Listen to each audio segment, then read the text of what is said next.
Have you ever really stopped to think about your lungs? I mean, really think about them? Today, we're going on a journey deep inside to explore the incredible microscopic machinery that's working nonstop every single second just to keep you breathing. Let's dive in. But first, let me start with a puzzle for you. Every time you exhale, you're pushing all the air out of your lungs. So why don't they just collapse like an empty plastic bag? Logically, it feels like they should, but they absolutely don't.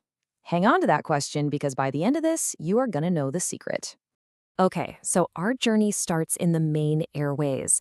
And the very first problem your lungs have to solve is that the air you're breathing, even right now, isn't perfectly clean. It's full of dust, pollen, all kinds of microscopic junk. So how do your lungs not get completely clogged up? Well, it turns out they have their own dedicated, built-in cleaning crew. And the best way to think about this cleaning system is like a conveyor belt. Is this beautiful, constantly moving system that's designed to do one thing: catch and remove all the unwanted stuff before it can get deep into your lungs and cause real trouble. Here's how this sticky conveyor belt works. It's actually pretty brilliant. First, you have these special cells called goblet cells, and they produce a sticky mucus. You can basically think of this as the flypaper for your lungs. It traps all that dust and grime.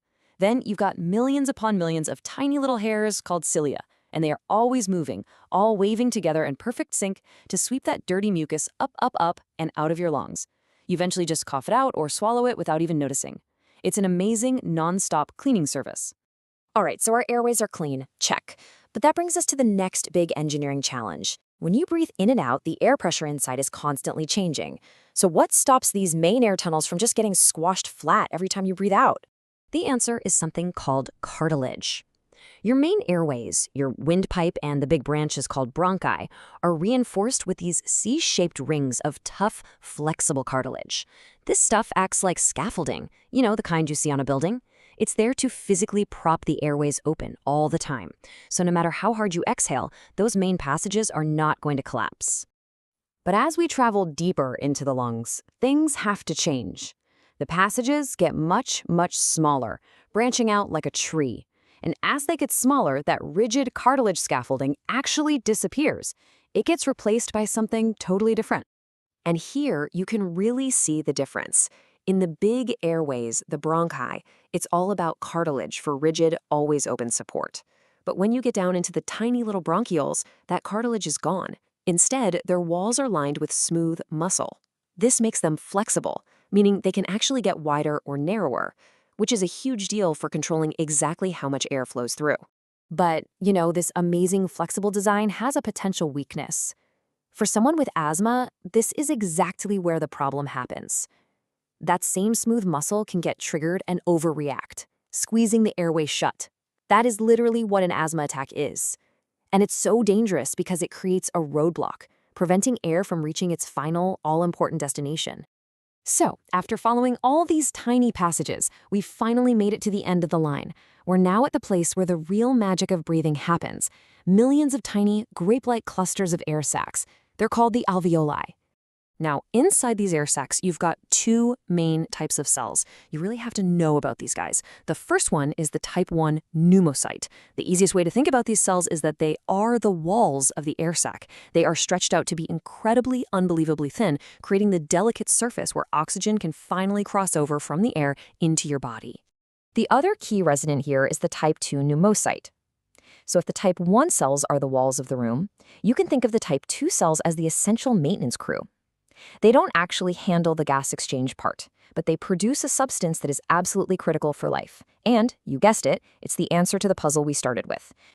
But before we get to that big reveal, let's just take a second to appreciate the main event here: getting oxygen out of the air and into your blood.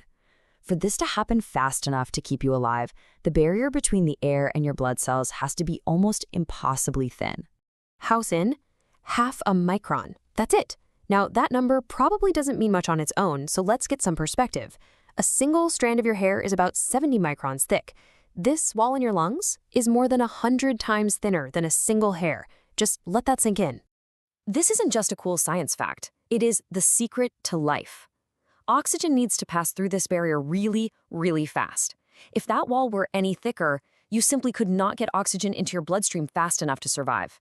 This mind-blowing efficiency is what makes our very existence possible. And that brings us right back to our original question. How do these incredibly delicate, wet little air sacs stay open? The secret lies with our maintenance crew, the type 2 cells, and that special stuff they produce. That substance is called surfactant. So here's the deal. The inside of your lungs is moist, and water has something called surface tension. It's what makes water beat up. While inside those tiny alveoli, that surface tension is super strong, and it's constantly trying to pull the wet walls together and make them collapse. Surfactant is basically like a detergent. It's a fatty substance that completely breaks that surface tension. Think about trying to blow up a wet balloon. The sides stick together, right? But if you put a single drop of soap in first, it inflates easily. That soap is acting just like surfactant. So what happens if you don't have enough surfactant? The consequences are serious. And we see the most dramatic real-world example of this in premature babies. It can lead to a condition called respiratory distress syndrome. And here's why this is such a critical issue. Those type 2 cells, the ones that make surfactant, are one of the very last things to fully mature in a developing baby. So if a baby is born too early, their lungs might not be making any of it yet. That means with every single breath out, their tiny air sacs collapse. They have to struggle and use a ton of energy just to pop them all back open with the next breath in. This is exactly why doctors sometimes give a cortisone shot to mothers who might deliver early. That shot helps speed up the maturity of the baby's lung cells to try to kickstart that surfactant production before they're born. So when you put it all together, the self-cleaning conveyor belt, the cartilage scaffolding, and the life-saving surfactant, your lungs are an absolute masterpiece of engineering. And it all just works, silently, in the background. It really makes you wonder, doesn't it? What other invisible, perfectly designed systems are working away inside you right this second, just to keep you alive?